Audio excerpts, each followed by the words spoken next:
today, I'd like to talk to you about the rise of the Birthkeeper. What we could do is go back to square one. When we talk about square one, what are we talking about? The fact that you give birth with the people who are most invested in you. People who have your best interests at heart, people who have your back, people who are going to listen and respect your instinctual responses. All right, that's square one. And do we have midwives today and doctors who do that? Absolutely. I salute them and I thank them.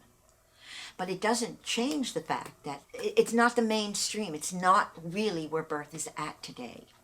All right, the caregiver having you as their top priority. What we do see is often caregivers who have their practice or their license or pleasing their colleagues as their top priority, and women are aware of that, and women are not happy. And I am very grateful that women continue to bring things to my door. All right, they continue to tell me what the state of birth is like, what they want, what's not happening. All right. And I think you know what I'm talking about, all right, when I say that we've lost our way in birth today.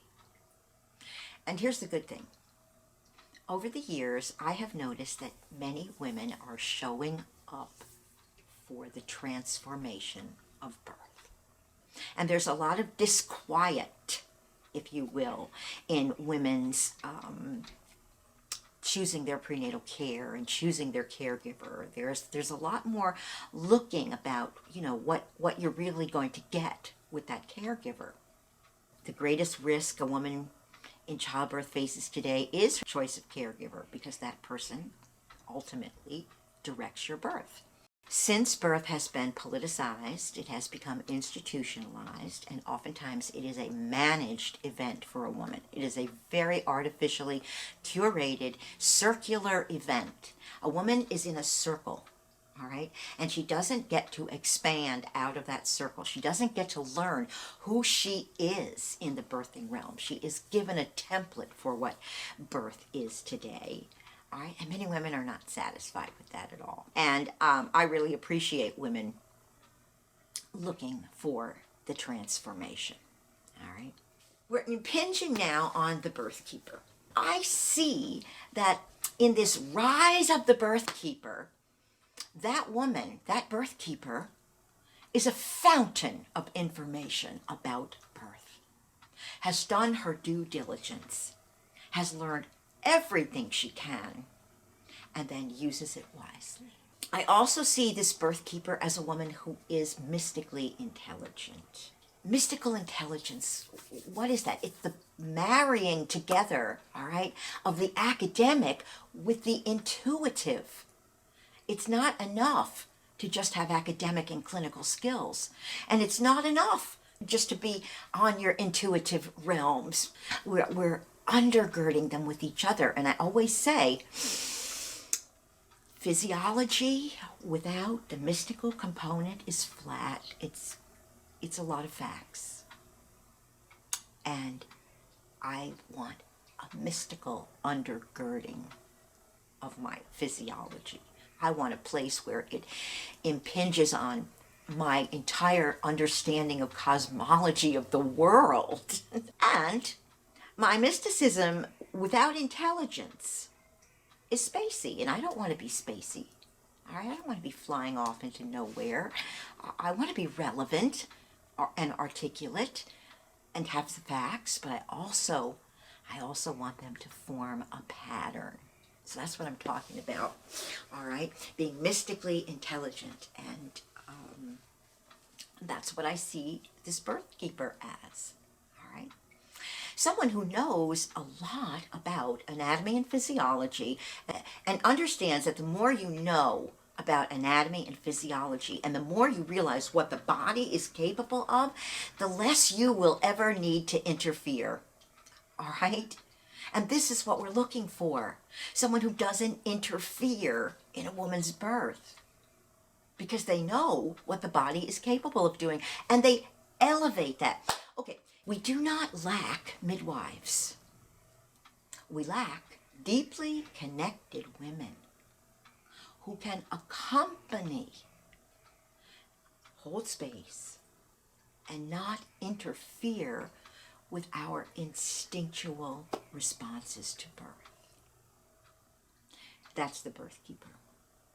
That is the midwife I was and tried to be all my years in the realms of birth. Deeply connected, offering soul-level connections with women, accompanying a woman, all right, understanding that she's the true expert in her body and her baby, but that I can bring expertise. I've read those books. I've been to births. I've seen it unfold, all right? Someone that can hold space. In other words, someone who is mystically intelligent at your birth and who doesn't interfere, all right, who doesn't need to manage you and in any way infantilize you during your birthing experience. If you're sitting out there and you're looking for that person, well, that's what I'm talking about, the rise of the Birthkeeper. And if you're looking to be that person, if you're looking to find your place in birth and you know that it's not a doula, because that's not what it is. The Birthkeeper is not a doula. All right?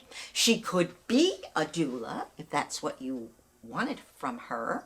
But actually, the Birthkeeper doesn't have any rules or regulations or belong to any organization. All right? She doesn't have rules and guidelines, because if you have rules, you will be ruled. Her first priority is to her family and no one else. And she can give 100% investment in the family that she works with. And that Birthkeeper is not really a midwife in today's understanding of what a midwife is. Because what I was as a midwife would not be considered in many ways the institutional definition of a midwife, and even the cultural definition of a midwife. I think right now we are dealing with the fact that the word midwife has been co-opted, and it generally now refers to a clinical practitioner, someone who's had a university-style experience, all right, an education, and is prepared to manage your care. And this is what I hear: midwives will manage your care. Well, that's not what we're doing. We're not managing a woman's care. And if a woman does want managed care, I know many, many wonderful midwives who do practice in the quantum field, as it were, all right, with deep connections and respect and elevating your self-direction. Okay. I'm looking at this more as a Birthkeeper for a family who really want to direct their own experience. Both the mother and the partner have instinctual responses and want to direct their experience. They want a caregiver that doesn't believe birth is really a clinical event and doesn't believe that women need necessarily clinical care if you're a normal, healthy woman. This has been my experience. So, who is this Birthkeeper? Well, she's not a clinical practitioner. All right, she's not particularly a manager. That's not her investment in you to manage your care. She's that person that sits with you while you have your baby. She's that person that tends you in your postpartum. She's that person who accompanies you in your pregnancy. She's a mentor. She could be a guide of sorts. She's a fountain of information with a point of relevance for everything in birth. Maybe she doesn't know the specific gravity of amniotic fluid, but she knows how to find it out, and she knows when it would be relevant to know that. She is mystically intelligent, and someone is going to allow us to unfold our births in the way that is organic and authentic for us. And that's the Birthkeeper. That's the Birthkeeper.